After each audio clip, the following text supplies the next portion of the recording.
Hey guys, very good morning and welcome once again to exams card. तो guys आइए जानते हैं 14 अप्रैल 2022 की top 10 news, top 10 current affairs. लेकिन शुरुआत करेंगे हमारे क्वेश्चन ऑफ द डे के साथ, जिसमें मैं आपसे पूछने वाला हूँ आज मॉडर्न हिस्ट्री का एक क्वेश्चन। ठीक है, क्वेश्चन क्या है?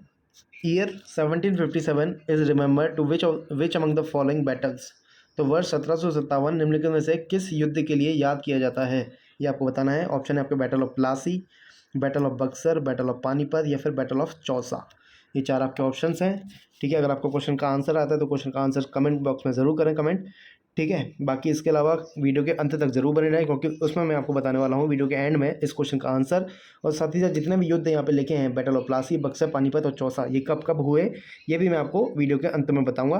तो प्लीज़ वीडियो के अंत तक जरूर बने रहें, और साथ ही साथ चैनल में पहली बार आए तो चैनल को सब्सक्राइब कर लें। ठीक है, और चैनल को शेयर भी कर दें अपने दोस्तों के साथ, और सेशन पसंद है तो सेशन को लाइक ज़रूर कर दें। ठीक है, कमेंट अभी कर दें आप अगर आपको क्वेश्चन का आंसर आता है तो। ठीक है, शुरुआत करते हैं करंट अफेयर्स के साथ।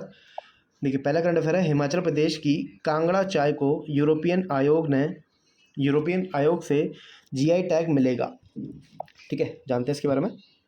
देखिए, हिमाचल प्रदेश की कांगड़ा चाय को जल्द ही एक यूरोपियन आयोग भौगोलिक संकेत टैग यानी कि GI tag, geographical indication tag भी जिसके इंग्लिश में कहते हैं, ठीक है, उसको वो मिलेगा। यह टैग कांगड़ा चाय को यूरोपियन बाजार में प्रवेश करने का अवसर प्राप्त करने में मदद करता है। कांगड़ा चाय को साल 2005 में भारतीय जीआई टैग मिला। साल 1999 से हिमाचल प्रदेश की कांगड़ा चाय क्षेत्र में चाय की खेती और विकास में लगातार सुधार हुआ है। ठीक है, चलिए नेक्स्ट क्या है। नेक्स्ट है बीसीसीआई सचिव जो कि हैं जय शाह, जो कि अमित शाह के बेटे हैं, जो हमारे गृह मंत्री हैं। ठीक है, उनको आईसीसी क्रिकेट समिति के सदस्य बोर्ड प्रतिनिधि के रूप में नियुक्त किया गया है। ठीक है, जानते हैं इस न्यूज़ के बारे में डिटेल्स। देखिए, बीसीसीआई सचिव जय शाह को आईसीसी क्रिकेट समिति के सदस्य बोर्ड प्रतिनिधि के रूप में नियुक्त किया गया है, जबकि महिला जयवर्धने को पूर्व खिलाड़ी प्रतिनिधि के रूप में फिर से नियुक्त किया गया है। दुबई में हुई आईसीसी बोर्ड की बैठक में अन्य अहम फैसले भी लिए गए। सीईसी ने आईसीसी पुरुष क्रिकेट समिति के हालिया सुझाव को ध्यान में रखते हुए सहमति व्यक्त की कि जब यात्रा की सीमाओं में ढील दी जाती है तो स्थानीय अंपायरों के रोजगार की सफलता पर निर्माण करते हुए अधिक तटस्थ मैच अधिकारियों का उपयोग किया जाना चाहिए। मतलब बेसिकली आपको ये सब याद नहीं रखना है, आपको बस ये याद रखना है कि बीसीसीआई के जो सचिव हैं जय शाह, इनको क्या किया गया है, आईसीसी क्रिकेट समिति के सदस्य बोर्ड में प्रतिनिधि के रूप में नियुक्त किया गया है। ठीक है, चलिए नेक्स्ट क्या है। 2021-22 में भारत का सोने का आयात यानी कि गोल्ड का जो एक्सपोर्ट है वो 33.34% फीसदी यानी परसेंट बढ़कर 46.14 अरब रुपए हो गया। ठीक है, जानते हैं इसके बारे में। According to the official data, gold imports in India have increased by 33.34% to rupees 46.14 billion in 2020-21 due to higher demand. The import of gold in 2020-21 was around rupees 34.62 billions. The increase in gold imports has contributed to widening the trade deficit to $192.41 billion as against 102.6 billion in 2020-21. Okay, चलिए next क्या है। जमशेदपुर में आयोजित हुआ पहला खेलो India national ranking महिला तीरंदाजी tournament. ठीक है, जानते हैं इसके बारे में। पहली खेलो इंडिया नेशनल रैंकिंग महिला तीरंदाजी यानी कि खेलो India national ranking women archery Tata तीरंदाजी अकेडमी जमशेदपुर झारखंड में आयोजित की जाएगी। भारतीय खेल प्राधिकरण यानी कि स्पोर्ट्स अथॉरिटी ऑफ इंडिया ने 6 चरणों में खेलो इंडिया नेशनल रैंकिंग महिला तीरंदाजी टूर्नामेंट की मेजबानी के लिए 75 लाख रुपए की मंजूरी दे दी है। ओके, नेक्स्ट क्या है। हर्षवर्धन श्रृंगला बने भारत G20 के मुख्य समन्वयक। देखते हैं इसके बारे में। समन्वयक का मतलब होता है कोऑर्डिनेटर। ठीक है, विदेश सचिव हर्षवर्धन श्रृंगला अगले महीने G20 के मुख्य समन्वयक यानी कि कोऑर्डिनेटर के रूप में कार्यभार संभालेंगे। सरकार ने आधिकारिक तौर पर घोषणा की। यह नियुक्ति महत्वपूर्ण है क्योंकि भारत 1 दिसंबर 2022 को इंडोनेशिया से G20 की अध्यक्षता ग्रहण करेगा और 2023 में भारत की पहली G20 लीडर समिट का आयोजन करेगा। ठीक है, तो it is very very important, आप इसको ज़रूर याद रखिएगा। ठीक है, चलिए नेक्स्ट क्या है। इक्वाडोर जंगली जानवरों को कानूनी अधिकार देने वाला पहला देश बना। ठीक है, वाइल्ड एनिमल्स, जंगली जानवर। ओके। दक्षिण अमेरिका देश इक्वाडोर जंगली जानवरों को कानूनी अधिकार देने वाला दुनिया का पहला देश बन गया है। देश की सर्वोच्च अदालत ने उस मामले के पक्ष में फैसला सुनाया है जो एस्ट्रेलिटा नामक एक ऊनी बंदर पर केंद्रित था, जिसे उसके घर से एक चिड़ियाघर में ले जाया गया था, जहां उसकी 1 महीने के अंदर में ही मौत हो गई। ठीक है, तो इसी कारणवश ये फैसला लिया गया। ओके, चलिए नेक्स्ट क्या है। ऑस्ट्रेलिया 2026 राष्ट्रमंडल खेलों की मेजबानी करेगा।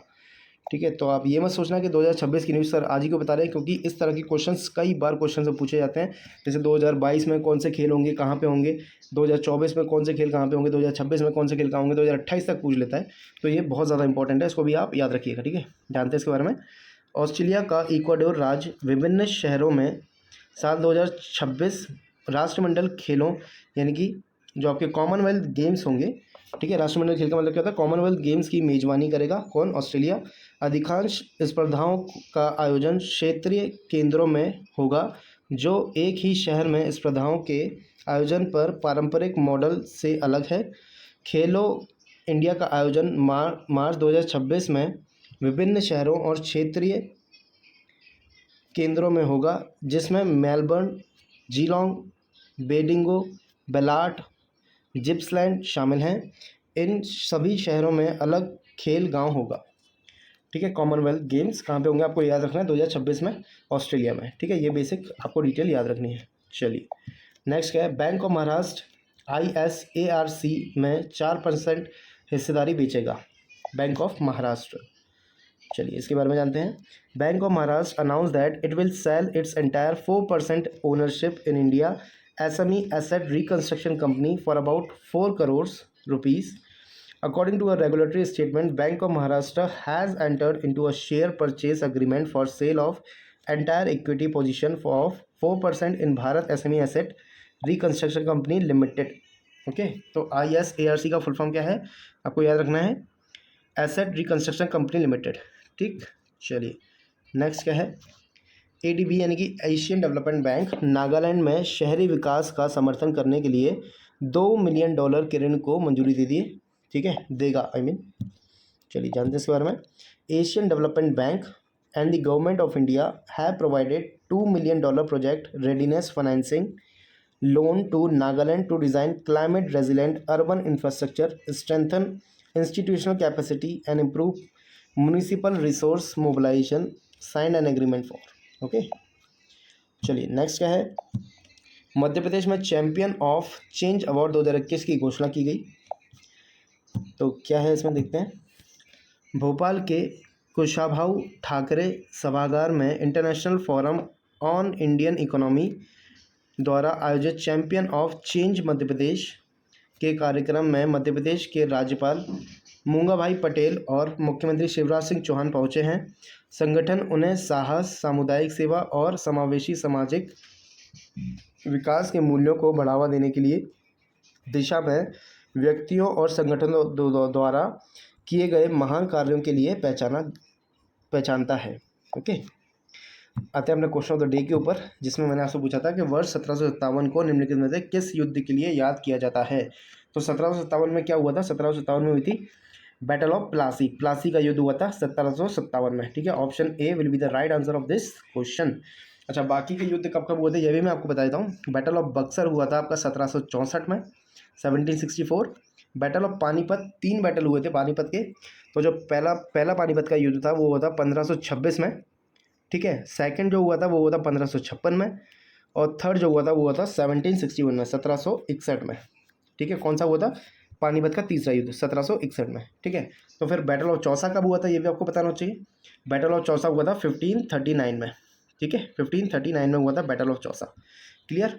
Battle of Plassey 1757, battle of Buxar 1764, battle of Chausa 1539। ठीक है, और पानीपत का युद्ध 3 हुए थे, 1526, 1556 और 1761 में। क्लियर।